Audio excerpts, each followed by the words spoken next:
안녕하세요. 류창원 쌤사입니다. 예, 반갑습니다. 예, 이번 시간에는요, 2020년 개정세법으로서요, 임대주택과 관련해서 월세 보증금에 대해서 과세를 하는 그 주택 개수, 그걸 산정하는 기준에 대해서 조금 내용이 새로 들어왔는데요. 한번 같이 살펴보도록 하겠습니다. 저희가 임대소득에 대해서 과세 대상인 그 주택 수를 따질 때요. 집이 한 채 있는 분은 월세 또는 보증금에 대해서, 보증금은 이제 간주임대료를 말하는 거죠. 둘 다 비과세입니다. 과세를 안 합니다. 집이 한 채 있는 사람은 본인이 월세를 받고 있더라도 비과세입니다. 단 그 집이 기준시가가 9억이 넘는 고가주택이라면 그 월세에 대해서는 과세를 하지만 기본적으로 한 채에 대해서는 월세 그 보증금 비과세입니다. 그 다음에 이제 두 채부터는요, 월세 과세입니다. 두 채 이상부터는 월세에 대해서 과세예요. 근데 보증금은요, 두 채는 비과세입니다. 간주임대료에 대해서는 비과세입니다. 비과세. 두 채에서 보증금에 대해서는 과세를 안 한다는 뜻이에요. 월세만 과세한다는 뜻이에요. 그럼 세 채 이상이면 어떻게 되냐? 세 채 이상이면 당연히 월세는 과세고요. 보증금에 대해서도 요거에 대해서도 간주 임대료라고 해서 임대료로 간주한다 그래가지고 3억 보증금의 합계가 3억이 넘는 것들에 대해서는 과세를 합니다. 그걸 이제 간주 임대료라고 그러는데요. 그 3억이 넘는 거에 대해서 과세한다는 이유가 이 산식을 보시면 보증금 그 합계액에서 3억을 빼주거든요. 그 빼준 금액에 60%를 곱하고 2.1%를 곱하고 365일 중에 임대 기간 요거를 이제 간주 임대료라고 하거든요. 그래서 요렇게 계산한 그 임대료에 대해서는 그 이 월세와 더불어서 과세를 합니다. 근데 이제 3억 원 이하는 여기 3억 원 빼주면 없으니까 당연히 그 간주임대료가 없겠죠. 세금이 없겠죠. 그런데 여기서 그 보증금에 대해서 이 세 채 이상이라는 이 집수 따질 때는요. 요런 작은 것들은 주택으로 안 친다고 합니다. 즉 40제곱미터 이하이고 엔드 전용 면적이겠죠. 기준시가 2억 원 이하면 이런 것들은 보증금 과세하는 이 주택 수로 안 보겠대요. 즉 무슨 말이냐면 내가 세 채가 있는데 다 이런 주택이에요. 40제곱미터 이하고 기준시가 2억 원 이하예요. 그러면 월세는 과세를 할지언정 보증금으로는 과세 안 하겠다 이거죠. 왜? 보증금의 그 주택 수로는 안 들어가니까요. 그래서 이것도 기억하시고요. 그 다음에 이제 참고로 저희가 이제 주택수 따질 때는 부부합산 기준으로 따집니다. 부부합산으로. 그래서 예를 들어서 남편 명의 집이 하나 있고 아내 명의가 하나 있고 공동 명의로 돼 있다고 그러면 부부합산이니까 요거는 도합 세 채로 보겠죠. 세 채로. 그 다음에 저희가 간주 임대료 계산할 때, 즉 보증금에 대해서 이제 3억이 넘으면 간주 임대료가 있다고 그랬죠. 요거는 이제 인별로 그 계산을 하시면 돼요. 즉 인별 보증금에서 3억을 빼고 이렇게 계산하시면 되고요. 다만 여기서 이제 주의하실 점은 공동명의는요. 저희가 이제 공동사업자 같은 경우는 하나의 거주자로 봅니다. 하나의 거주자. 그래서 이것도 별개의 실체가 있는 걸로 해서 그 계산할 때 3억 원을 별도로 공동명의는 또 공동명의대로 별도로 빼줍니다. 예, 별도로 빼줘요.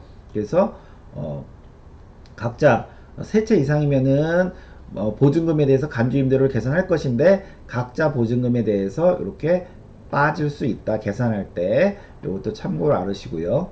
그 다음에 저희가 이제 2천만 원 이하면 분리과세가 되잖아요. 그죠? 그럴 때는 부부합산으로 따지냐 인별로 따지냐 할 때 인별로 따지겠죠. 인별로. 그래서 남편 명의는 남편 명의와 아내 명의가 있고 공동 명의가 있다라고 하면 남편 요 임대 수입과 공동 명의의 반만큼 요 더한 거, 그 다음에 아내와 그 반만큼 더한 거, 요 기준으로 2천으로 따진다는 거죠.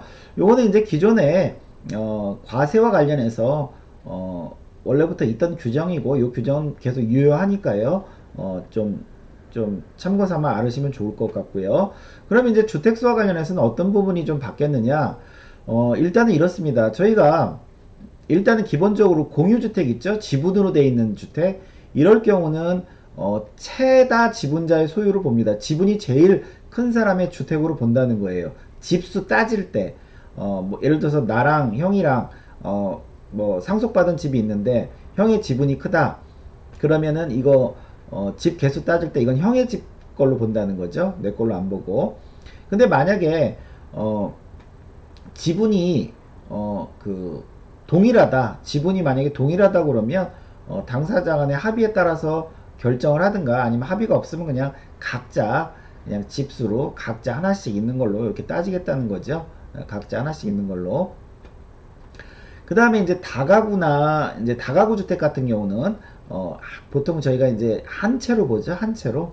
근데 이제 다 세대라고 해서 한 호 한 호씩 아파트처럼 구분 등기를 할 수 있는 거는 각각을 한 채로 보겠고요.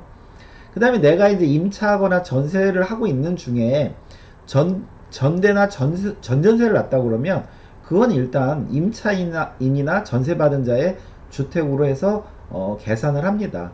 본인이 뭐 임차를 하고 전세를 받았지만 어찌됐건 간에 전전세를 놓거나 전대를 놓는다는 얘기는 임대 수입이 있다는 얘기이기 때문에 이 임차인과 전세 받은 사람의 그런 주택으로 계산을 한다 이겁니다. 그래서 이 최다 지분자와 관련해서는 뭐 그 바뀌는 내용이 없는데요.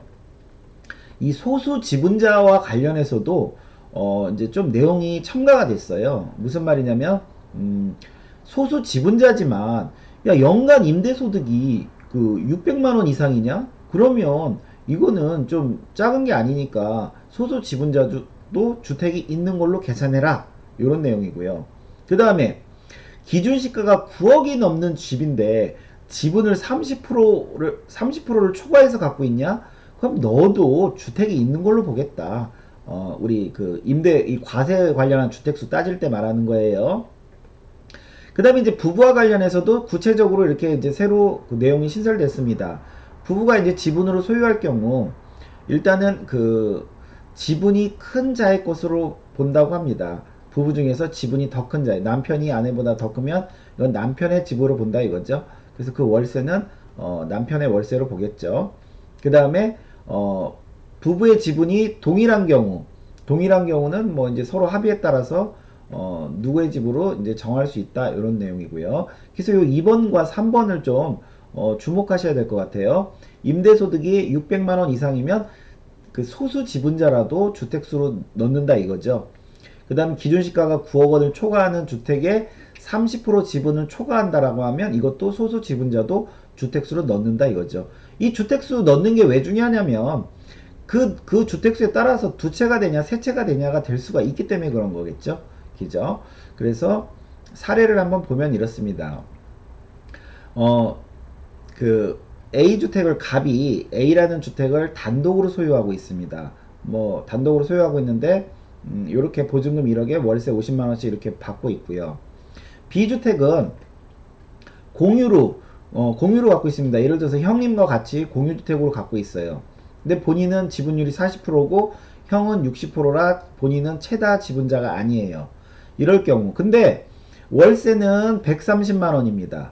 130만원이라서 연 1560만원이에요. 이럴 경우 우리가 원래 이제 19년 규정에는 어땠죠? 일단은 집수 먼저 따져봐야죠. A는 단독 소유니까 당연히 본인 집이고요. 그 다음에 그 B는 본인이 그 최다 지분자가 아니기 때문에 19년 기준으로는 어때요?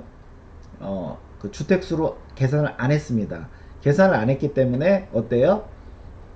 이 사람은 우리 과세 대상 주택수 따질 때는 집이 한 채만 있는 거죠.